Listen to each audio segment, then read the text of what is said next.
président du CNRS, mesdames et messieurs les présidents, directeurs, professeurs, mesdames et messieurs, cher Gérard Bailly. Bon, à mon tour de vous souhaiter vraiment le meilleur pour la suite et de vous exprimer le plaisir qui est le nôtre à vous honorer ce soir, à vous remettre cette médaille d'or du CNRS. C'est un bonheur, plus qu'un plaisir. C'est un bonheur parce que d'abord, c'est le CNRS, commençons par ça, et que les lauréats de cette médaille d'or font la fierté de la France. C'est l'occasion pour nous de répéter à quel point notre pays a de la chance de disposer d'un établissement comme le CNRS, de ses plus de 11 000 chercheurs, de ses plus de 13 000 ingénieurs, de ses plus de 43 000 publications en moyenne par an. Tout ça contribue évidemment au rayonnement et au développement économique de la France. Et puis cette médaille d'or du CNRS, c'est pas seulement un symbole d'excellence, c'est aussi un idéal scientifique. Et c'est ça qui lui confère d'ailleurs une valeur toute singulière, et c'est pour ça que nous avons voulu être présentes toutes les deux ce soir. L'idéal en question, c'est celui qui se garde bien d'opposer la recherche fondamentale et la recherche appliquée, et qui, au contraire, porte au firmament la complémentarité des deux. Nous avons besoin de la recherche appliquée et de sa contribution au développement économique, mais nous avons tout autant besoin de la recherche fondamentale, des innovations de rupture qu'elle apporte, de l'élargissement des connaissances qu'elle permet, et quand bien même elle ne trouve pas d'application directe, le simple fait de mieux comprendre les choses permet à l'humanité d'avancer. L'idéal scientifique de la médaille d'or du CNRS, c'est aussi une même considération accordée aux sciences dites dures et aux sciences humaines. Je veux vous dire combien j'y suis sensible. Parmi les lauréats de cette médaille se trouvent d'ailleurs les plus grands noms de la physique, de la chimie, de la biologie, mais aussi l'ethnologue Claude Lévi-Strauss, l'historien Jacques Le Goff, le sociologue Pierre Bourdieu. Et je le disais, cette médaille qu'on remet aujourd'hui est un symbole d'excellence. Parmi les médaillés depuis 60 ans, on compte pas moins de 11 d'entre eux qui ont ensuite obtenu le prix Nobel et 2 la médaille Fields. L'un ou l'autre, c'est ce qu'on peut vous souhaiter. Bien sûr, Geneviève l'a dit, la seule chose qu'on pourrait peut-être reprocher à cette médaille, cher Alain Fuchs, c'est de n'avoir pas encore distingué de femmes, mais ça, je sais que vous vous en occupez. Je vous en remercie. Revenons à vous, Gérard Bailly. Nous célébrons donc aujourd'hui votre talent parce que vous avez contribué à la reconnaissance de la science informatique comme discipline autonome. Geneviève a rappelé il y a un instant votre brillant parcours, je n'y reviendrai pas, mais je voudrais simplement insister pour ce qui me concerne sur les éléments qui ont retenu le plus mon attention, moi qui clairement ne suis pas une spécialiste de l'informatique, mais qui m'intéresse au plus haut point à vos travaux. Vous vous êtes donc attaché à ce problème fondamental de la science informatique, comment générer automatiquement des programmes en temps réel sans aucune faute, et c'est la création de ce langage dont nous parlons depuis tout à l'heure, STRL, qui a fait votre renommée internationale et qui trouve aujourd'hui de très nombreuses applications, notamment pour les logiciels de pilotage d'avion. Et moi, j'avoue que ce qui m'a le plus intéressé dans vos travaux, ce sont les bugs informatiques, parce que sous prétexte qu'ils sont d'une grande technicité, un peu obscure pour les non-spécialistes de l'informatique, les dirigeants politiques ont sans doute trop eu tendance à considérer ces bugs avec fatalité, ou alors à les regarder de très loin en laissant le soin aux experts de s'y intéresser. Et c'est là une erreur fondamentale que vous nous invitez à ne plus commettre. Les bugs informatiques doivent être traités par nous tous, et notamment par les dirigeants, à la hauteur des enjeux. Ils doivent l'être parce qu'ils ont un coût élevé pour la société, coût économique, coût humain aussi. Et à ceux qui méconnaissent l'importance de ce sujet, il faut en effet rappeler, comme vous le faites si souvent, que le décès de plusieurs patients américains à la fin des années 80 à la suite de l'utilisation d'un appareil de radiothérapie, eh bien c'était le résultat d'un bug informatique. Que le crash du téléphone interurbain américain, c'était aussi le résultat d'un bug informatique, tout comme de triste mémoire l'explosion d'Ariane 701 après 37 secondes de vol en 96. Mais surtout, je le disais, vous avez contribué à faire de la science informatique une discipline autonome, reconnue, disait Alain Fuchs tout à l'heure, et qui irrigue aujourd'hui les autres disciplines. Et pour cela, c'est vrai, vos pairs vous doivent beaucoup.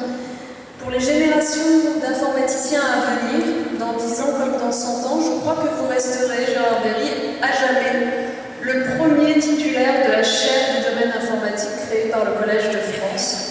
C'est une vraie consécration pour la science informatique et nous vous devons cela en partie parce que les leçons inaugurales que vous avez données au Collège de France ont été des succès.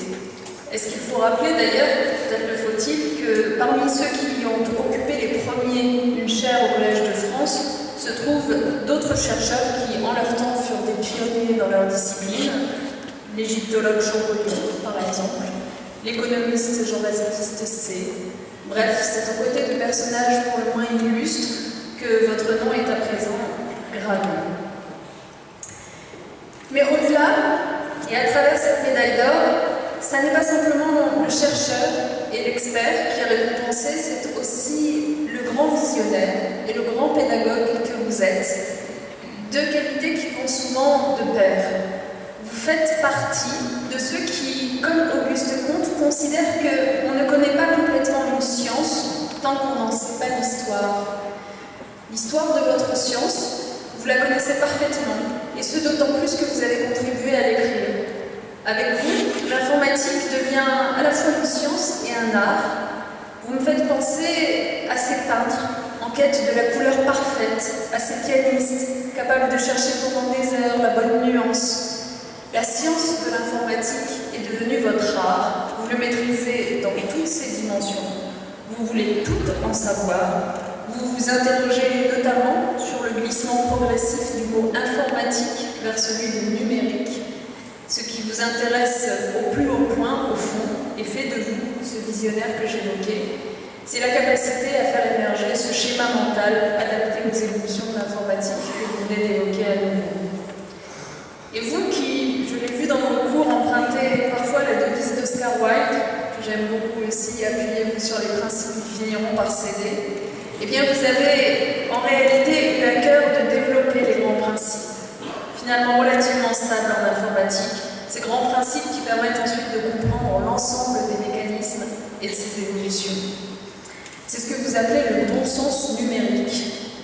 Eh bien c'est cela, je crois, qui fait de vous un excellent pédagogue, un excellent enseignant, reconnu comme tel, ce bon sens numérique que vous avez eu à cœur de transmettre au plus grand nombre et que vous portez depuis le début de votre carrière avec cette volonté de partager, de diffuser, de transmettre la culture scientifique.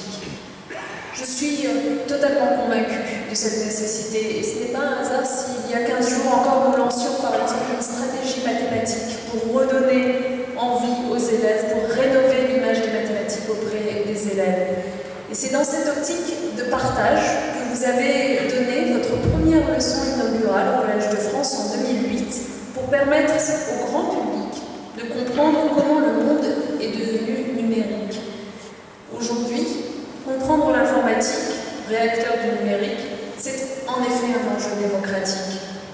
Un enjeu démocratique majeur parce que le monde entier fonctionne avec l'informatique. Et laisser la compréhension du monde à seulement quelques experts, c'est en effet renoncer à la démocratie. C'est parce que vous en êtes persuadé, que vous êtes à la fois engagé et passionné par votre discipline, que vous parvenez si bien à l'expliquer à des non-spécialistes. Et puis, Gérard Berry, retenons également de vos enseignements qu'il faudrait sans doute arrêter de parler de nouvelles technologies quand on parle d'informatique.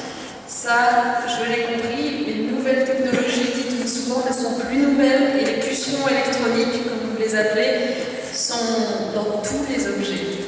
Vous avez évoqué tout à l'heure l'histoire de cette petite fille qui demandait comment accéder à Internet sans ordinateur. Moi, je dirais que l'une des anecdotes de vous que je préfère, c'est celle de cet enfant qui un jour chez sa grand-mère voit un téléphone filaire traditionnel et lui demande pourquoi elle a installé un antivol sur son téléphone. J'aime beaucoup. C'est très significatif en effet. Cela dit ce que ça veut dire. Un enfant de 10 ans n'a jamais connu le monde sans téléphone portable et n'imagine pas un instant qu'on ait pu vivre sans Internet. Sans Internet, sans informatique, le monde aujourd'hui ne serait pas le même. Et c'est pour cela qu'elle doit, cette matière, cette connaissance, être en effet intégrée aux enseignements. Vous l'avez rappelé vous-même, le président de la République porte cette conviction de façon forte et ambitieuse. Nous avons décidé de faire entrer résolument l'école dans l'ère numérique. C'est l'objet du grand plan que nous adoptons et que nous déploierons à partir de la rentrée 2016 dans l'enseignement scolaire, qui intégrera l'apprentissage précoce du langage informatique auquel vous êtes attaché. Je sais que vous avez une vision très précise de la manière dont l'informatique devrait être enseignée à l'école et de ce que devrait contenir ce plan. C'est pour cela que je vous invite avec grand plaisir à venir au ministère pour que nous en discutions. En tout cas, ce que je retiens de ce moment passé avec vous et de cette conversation que j'ai eu le plus grand plaisir à écouter, c'est là encore l'excellence.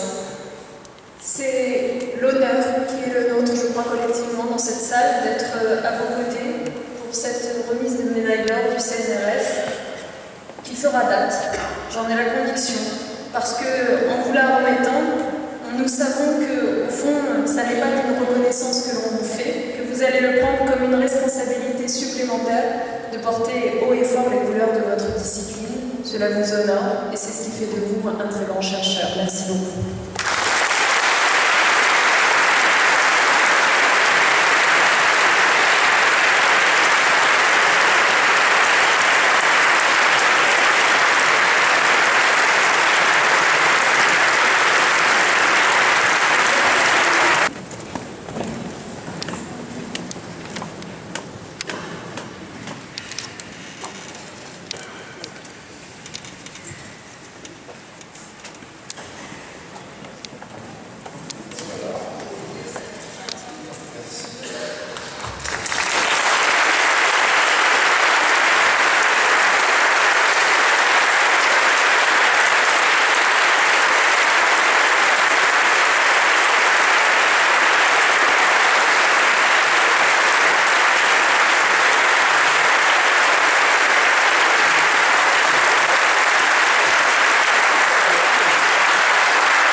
Je vous remercie tous d'être venus d'abord, c'est un moment très émouvant pour moi, des gens qui sont venus très loin, et donc c'est très important. Je vous remercie pour tout ce qui a été dit ce soir. Je pense que ça restera dans les mémoires, hein. Il y a des mots très importants dans ce qui a été dit. Et permettez-moi de vous faire un cadeau aussi.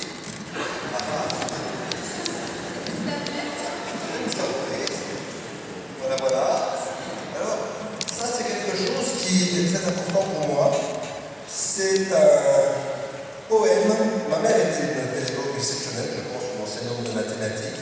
Et c'est quelque chose qu'on doit plus trouver souvent. C'est un poème écrit par des élèves de sa classe, l'intégralité des élèves de sa classe, pour lui expliquer comment les cours avec elle étaient extraordinaires.